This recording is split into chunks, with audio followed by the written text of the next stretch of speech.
Hey, what's up, guys? How you doing? Hey, got the guys here. Appreciate it.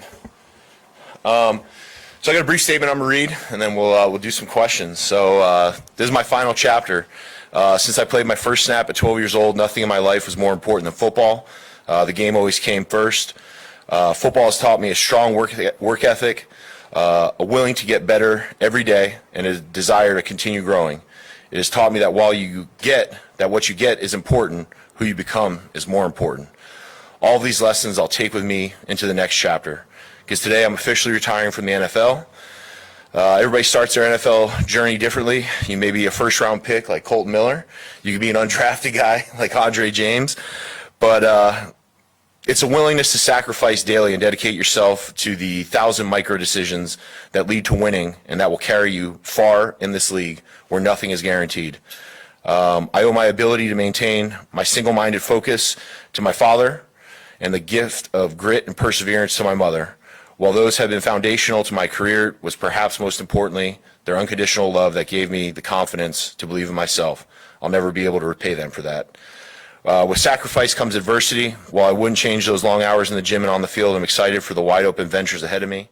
Take a vacation when I want, go back to school to get my MBA, spend more time with family and friends. After stepping away from football in 2018, I knew if I came back, it would be to finish out my career on my terms. It also had to be with the right team, which I found in the Raiders. There was always hesitancy in coming back when you've been out of the game, but after a tryout with the Raiders, I immediately knew it was the place for me. It made me hungry to come back. It felt like home the minute I got here. I played so long and I gotten this bad boy reputation throughout the years. It just fit with the Raiders. They trusted who I was, and they let me play. And I played my ass off for them. What I'll miss most, though, is the brotherhood, the camaraderie, eating with the boys, going out to eat, hanging together, having barbecues over at Colton's house. I'll miss being with my teammates, especially in the silver or black. It was empowering to have them trust me to bring stability, leadership, and work ethic to this young group of guys. Andre James, Colton Miller, I don't want to say they owe me everything, but they owe me everything. I just want to finish up. I love the Raiders organization. Mr. Davis means the world to me. It's why after 4 teams in 15 years, I'm retiring officially as a Raider. Rich,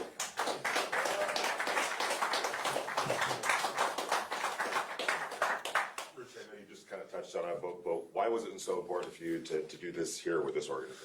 It was so important to do it here with this organization because, it felt like home from the beginning. I came on my tryout, and I had been coming back from some adversity, and I remember doing the tryout, and Coach Gruden and Mayock and Rich Bisaccia and the entire staff was out there, and I did the tryout, and they said, all right, you ready to do this? And I was fully bought in, committed to the Raiders. I came here in 2019 to help develop some of the young guys, and I poured my heart and soul into it. And when I poured my heart and soul into it, the coaches let me be who I was. Mike Mayock and the staff, they trusted who I was, so they didn't micromanage me. So I think it's been a long time coming, me being a Raider. I think I was born to be a Raider. I took the long way to get here, and it's just felt like home ever since. I'm just so appreciative to Mr. Davis, the organization, for an opportunity to come write the final chapter of my football career. And it's great. I live down in Scottsdale, Arizona. I'm spending a lot of time up here with the guys, mentoring the guys, coaching the guys, helping the guys win. So it's a perfect fit for me. What do you want people to remember about Richie Incognito as an NFL player? I just want people to know that I played with passion. I played with heart. I played with courage. I played hard for my brothers. I was a total pro. I was dedicated 24/7. Everything in my life was about being a better football player, being a better teammate, being a better person.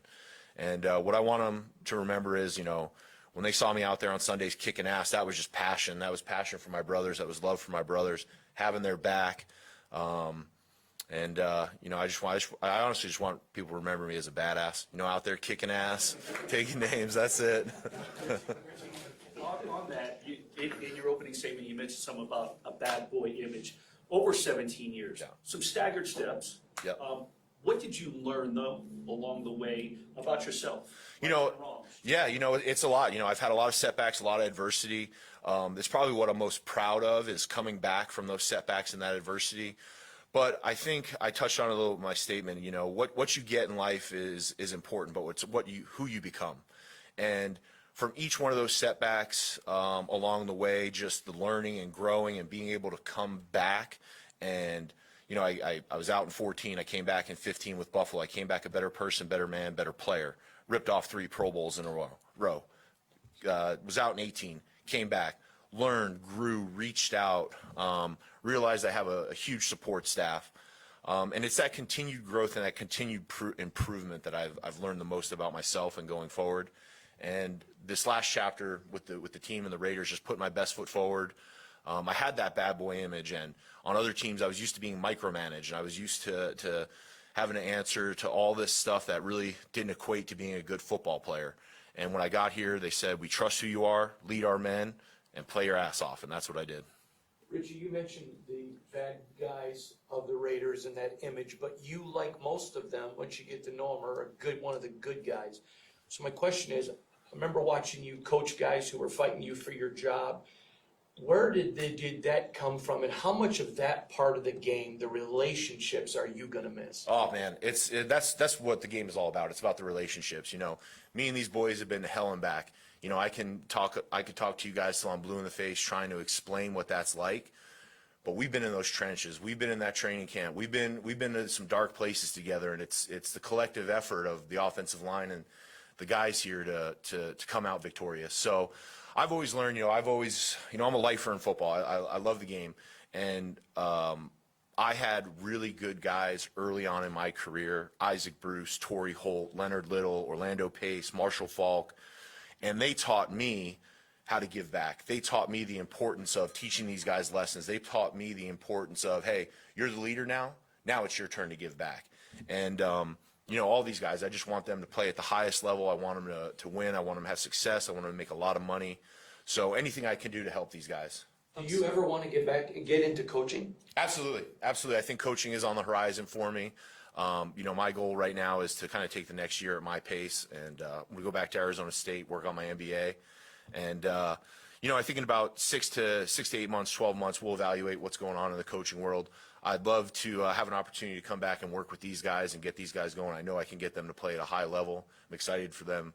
I'm excited to see them go this year. They obviously have all the horsepower and the weapons. I wish I had the juice to go with the boys, but I'll be sitting back, and I'll have the mentor's view, the fan view, and it's all about the relationships, but the relationships never end.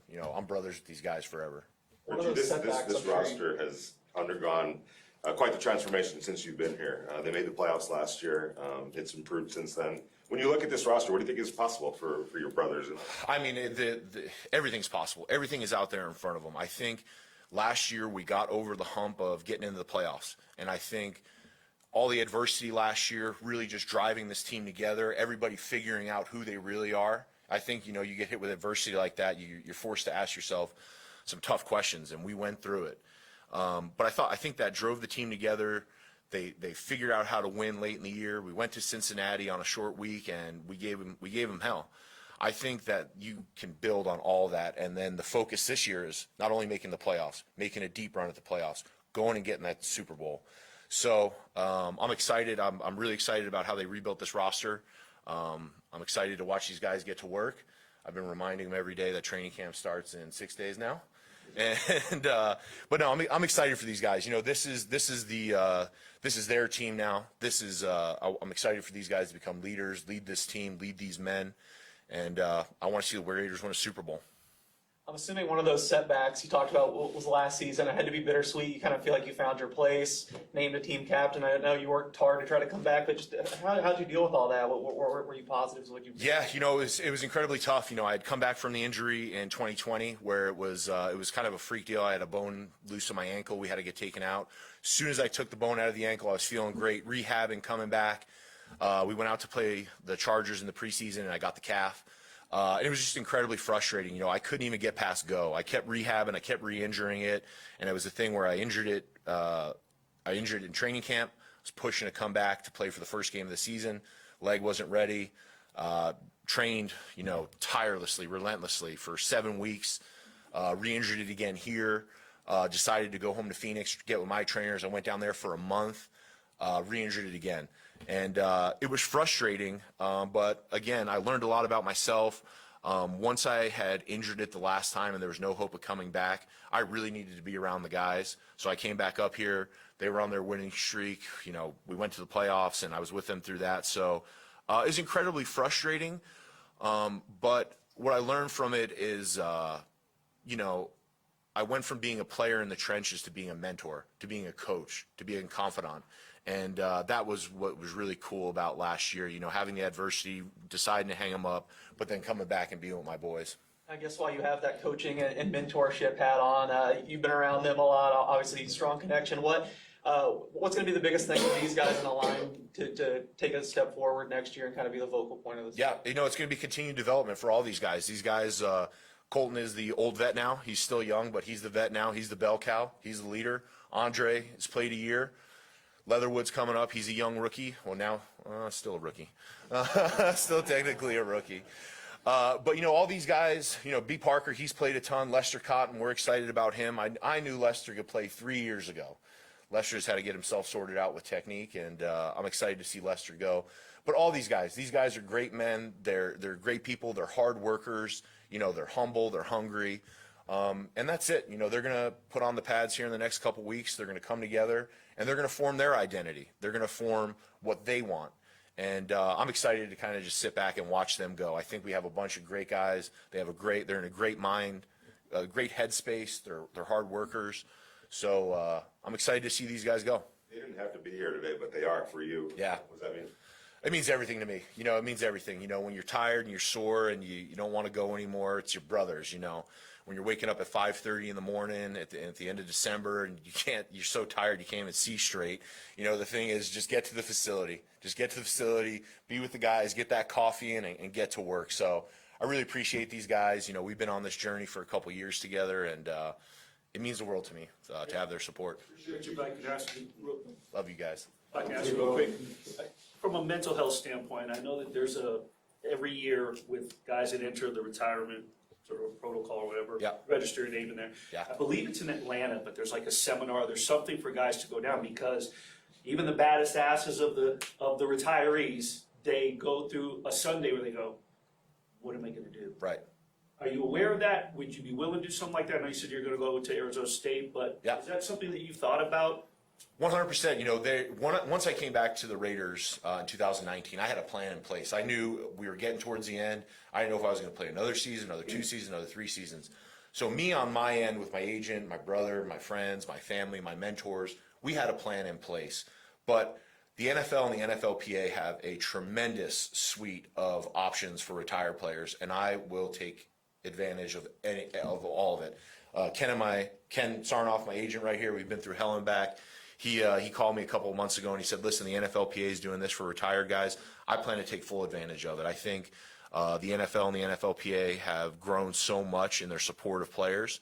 And yeah, you know, once I made the decision to retire, you know, there's always that worry. There's always that anxiety about, you know, did I make the right decision? Am I going back? What are we doing?